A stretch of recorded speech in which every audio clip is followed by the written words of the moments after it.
മാനസക്ലേശം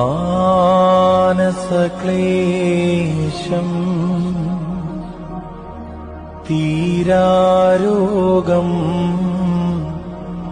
എന്നിവയെല്ലാം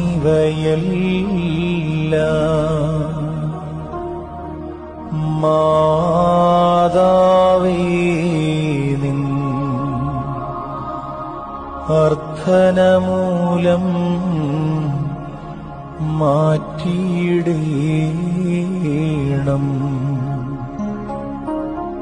9 മാസം നിന്നെ വഹിച്ച ജനനിയെയോർത്ത്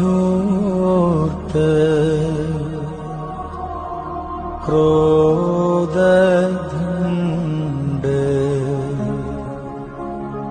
ഞങ്ങളിൽ നിന്നും നീക്കുക നാഥ.